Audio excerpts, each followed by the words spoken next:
నమస్తే రమ్మగారు. నమస్తే జయ. మనకి దసరా మహోత్సవాల్లో అమ్మవారిని కొలుస్తూ ఉంటాం కదా రమ్మగారు. 9 రోజులు 9 అవతారాలు పెట్టుకొని చాలా అంగరంగ వైభవంగా చేసుకుంటూ ఉంటాము. అయితే అమ్మవార్లకి సంబంధించిన కథలు ఏమన్నా వింటే బాగుంటుందనిపించింది నాకు. అట్లాంటి కథలు ఏమన్నా ఉన్నాయి? మనం లాస్ట్ టైం కూడా కొన్ని చెప్పుకున్నాం. దేవి భాగవతం నుంచి చెప్పాము.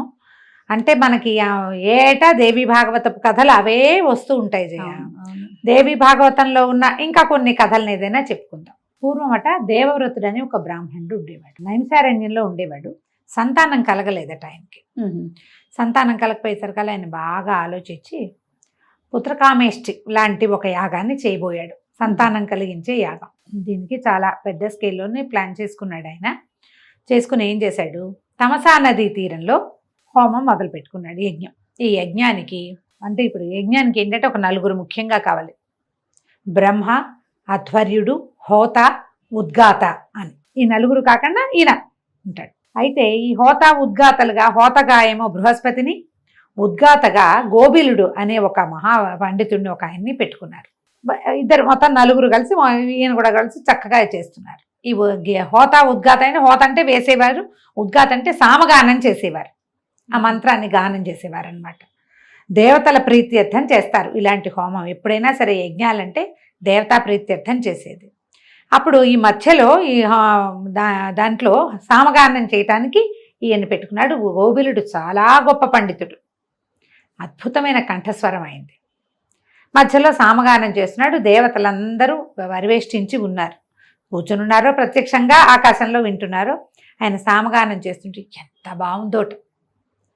అయితే అదేంటంటే సామగానం చాలా ఎక్కువసేపు ఊపిరి బిగబట్టి చేసేది. ఊపిరి బిగబట్టి చేయగా చేయగా చేయగా ఎప్పుడో ఒకసారి పట్టు కుదరక స్వరం తప్పింది. తప్పేసరికల్లా ఈ దేవవ్రతుడు ఈయన ఏం చేశాడు, ఒరే దుర్మార్గుడా, మూర్ఖుడా, ఇంత పని చేస్తావా? నేను సంతానం లేక సత్సంతానం కోసం ఇంత పెద్ద యజ్ఞం నేను చేస్తూ ఉంటే అపస్వరం పలుకుతావా? పాపం కావాలని చేయలేదు. చేయకపోయినా సరే ఉద్రేకం వచ్చేస్తుంటే తప్పు తప్పు అనవా మనం? ఉద్రేకంగా అన్నాడు. మూర్ఖుడవే నువ్వు, ఇట్లాంటి తప్పు చేసావు. నా వ్రతం, నా యజ్ఞం ఎట్లా సఫలమవుతుంది? దేవతలు ఎట్లా ప్రీతి పొందుతారు?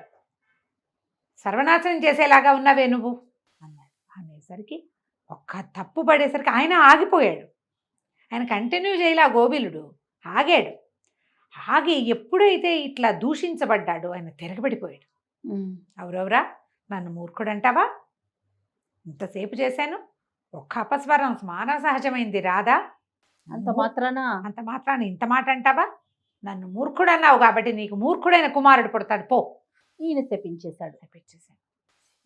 కల్లా హడిలిపోయాడు దేవవ్రతుడు. గబగబా చేతిలో ఉన్న వదిలిపెట్టి కాళ్ళు పట్టుకున్నాడు. అయ్యో, ఎంత పని చేశాను నేను. మూర్ఖుడు, చదువు లేని వాడంటే వాడు ఎందుకైనా పనికొస్తాడా? మనం మామూలుగా బ్రాహ్మడికి మోయనివ్వండి, బ్రాహ్మడికి అది ఇవ్వండి, స్వయం పాకం ఇవ్వండి అని మాటకి చెప్తామా? దానాలు వ్యక్తిని పరిశీలించి ఇవ్వాలని చెప్తారు పురాణ గాథల్లో చాలా స్పష్టంగా.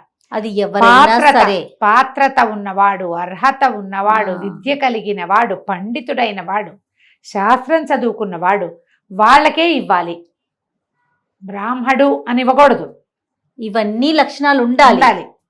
సర్వలక్షణంగా ఉన్న వాళ్ళకే ఇవి ఇస్తే నీకు ఫలితం స్పష్టంగా చెప్పబడతాయి. ఈయన కోల పెట్టేశాడు, దుఃఖించేశాడు విపరీతంగా.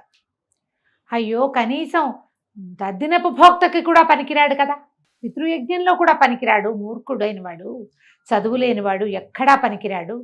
నేను ఇంత యజ్ఞం చేసి అలాంటి కుమారుణ్ణి పొందేది.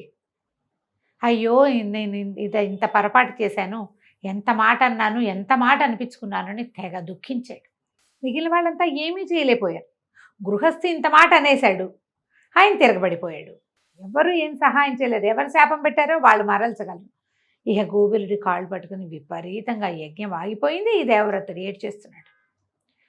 గోబిలుడు కూడా కష్టంతో వచ్చింది. అయ్యో, ఇంత ప్రయత్నం చేసుకున్నాడు కదా, యజ్ఞం అంటే చిన్న పనే. అదే కదా, ఒక చోట యజ్ఞం చేయాలంటే దానికి సంవత్సరం 2 ఏళ్ళు పని చేయాలట. ఓ ఏడాది పాటు దాన్ని తవ్వి 2 పంటలో 3 పంటలో పండాలి ఆ భూమిలో. అట్లా పండిన భూమే పనికొస్తుంది యజ్ఞానికి. ఇంత శ్రమపడి చేసి పాపం ఇలా అయింది అని ఈయన మనసు మరల్చుకుని, మూర్ఖుడైన వాడైనా పరమేశ్వరి అనుగ్రహం లభిస్తుంది వాడికి, అనుగ్రహంతో గొప్ప కవి అవుతాడులే నీ కొడుకు, మనం యజ్ఞం పూర్తి చేద్దాం పట్టని. సరే మిగిలిన వాళ్ళందరితో కలిసి యజ్ఞాన్ని పూర్తి చేశాడు. కొంతకాలానికి యజ్ఞప్రసాదంగా ఏ దేవవ్రతుని భార్య గర్భవతి అయింది. వాళ్ళకు ఒక కుమారుడు కలిగాడు. పిల్లవాడికి ఉతద్యుడు అని పేరు పెట్టుకున్నారు. పిల్లాడు చక్కగా చూడముచ్చటగా బాగున్నాడు. కానీ సంవత్సరం తిరిగేసరికి తెలిసింది వాడికి నోరు తిరిగేది కాదు. మాటలొచ్చు ఏవో, కానీ నత్తిగా ఉండేది. అట్లాగే పెరిగాడు. పెరిగితే 7 ఏళ్ళు నామకరణం, ముందు చేతకర్మలు అవి చేస్తారుగా, ఈ క్రియలన్నీ అయిపోయినాయి. 8వ ఏడు రాగానే ఉపనయనం చేశారు. ఉపనయనంలో గాయత్రే నోరు తిరగదు, నోరు తిరగటం లేదు. శాస్త్రం వేదం వచ్చే ప్రసక్తే లేదు. అందరూ ఎకిరిచ్చేవాళ్ళు ఉత్తర్జుడిని. నత్తిగా ఉన్న వాళ్ళని చూస్తే ఇతరులకి హేళనగా ఉంటుంది. అది మనకి రావచ్చు, రేపొద్దున మనం వెంట పడచ్చు, అలా అనిపించదు. అవును, ఎవరినైనా అనేయటం, నత్తివాడని అనేస్తారు. అది మన ఇంట్లో ఉంటే మనకే ఉంటే అవును మనం చెప్పలేకపోతాం కదా. కానీ ప్రజలంతా అతన్ని ఎక్కిరిచ్చేవాళ్ళు, హేళన చేసేవాళ్ళు. వీడికి నోరు తిరగదు, వీడి నాన్న మహాపండితుడు, వీడికి ఏమీ రాదనేవాళ్ళు. జడుడుగా మందుడుగా ఉండేవాడు. కొంతకాలానికి అబ్బాయికి విరక్తి పుట్టిందట ఈ ఉత్తర్జుడికి. ఇల్లు వదిలిపెట్టి బయటికి వెళ్ళిపోయాడు. మామూలుగా 8 ఏళ్ళ తర్వాత ఉపనయనం చేశాక గురు సమీపంలో పెడతారు కదా, వాడికి ఏమీ రాదు. ఇంట్లో ఉన్నా ఏం లేదు, వాళ్ళ అమ్మా నాన్న దుఃఖిస్తూ ఉండేవాళ్ళు. తండ్రి గొప్ప పండితుడు, వాళ్ళంతమంది ఆయన దగ్గర చదువుకోవడానికి వచ్చేవారు. వీడికి నోరు తిరగదు. వెళ్ళిపోయి చదువు లేని జీవితం ఎంత వృధా, విద్య లేనివాడు వింత పశువు అన్నారు. వింత పశువు అని మనం ఇవాళ చెప్పుకుంటున్నాం. వీడు పశువే, కానీ నాకు విద్య లేదని బాధపడేవాడు ఉన్నాడు చూడు, వాడు పశువు కాదు. వాడు మంచివాడయ్యేందుకు, మామూలు మనిషి అయ్యేందుకు అవకాశం ఉంటుంది వాడికి. అతను ఏం చేశాడట, ఈ ఉత్తర్జుడు గంగా తీరానికి వెళ్ళిపోయి కూర్చున్నాడు. తపస్సు చేయడానికి కూడా అతనికి ఏమిటో తెలియదు అది, కానీ ఏదో చెయ్యాలని తెలుసు. తపస్సు చేయడానికి ఓ మంత్రం, ఓ ఇది ఏమైనా ఏమీ లేదు. ఏం చేసేవాడు, ఆకులు అలుములు తినేవాడు, కాయ కసరు ఏదైనా తిని గంగాజలం తాగటం, వచ్చి తీరంలో ఓ చిన్న పర్ణశాల కూర్చుని ఉండేవాడు. కూర్చోగా ఒకరోజు అతనికి అనిపించింది, ఏం మాట్లాడినా నిజమే మాట్లాడాలి, సత్యం తప్ప ఇంకోటి మాట్లాడను అని ఒక వ్రతం పెట్టుకున్నాడు. పెట్టుకుంటే అందరూ సత్యవ్రతుడు అనేవారు అతను. ఉత్తర్జుడి పేరు సత్యవ్రతుడుగా మారింది. అయితే ఏమైందట, ఈ రెగ్యులర్గా ఈ గంగా తీరంలో తపస్సులాగా కూర్చుని ఉండేవాడు కదా. అట్లా కూర్చునే ఉండేవాడు. ఒక వెలుగు వచ్చింది అతని మొహంలోకి. ఒకరోజు ఏమైందట, ఒక కిరాతుడు ఒక వరాహాన్ని వేటాడడానికి వచ్చాడు. ఆ వరాహానికి దెబ్బ తగిలి, చిన్న దెబ్బ తగిలింది, బాణం తగిలింది. కానీ అది ఆ బాణపు దెబ్బకి కంగారు పడుతూ ఈయనున్న ఆశ్రమం వైపుకి దూరిపోయింది లోపలికి. అది మూలుగుతుంది చూడు, నొప్పితో మూలుగుతుంది. ఆ మూలిగింది అతనికి ఐ అన్నట్టు వినపడింది.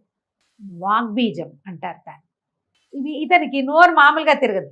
ఆ సౌండ్ ఏదో అది ఆయనకు ఆసక్తిగా అనిపించింది. అక్కడి నుంచి ఆ సౌండ్ని అంట మొదలుపెట్టాడు. ఎంతోసేపు కాల.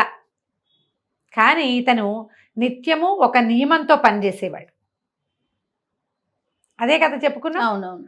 గంగా జలమే తాగుతాడు, నియమం ఉంది, అబద్ధం చెప్పడు, నిజమే మాట్లాడతాడు, గంగా బాణం చేసి కూర్చుంటాడు, ప్రతిరోజు కళ్ళు మూసుకుని కూర్చుంటాడు.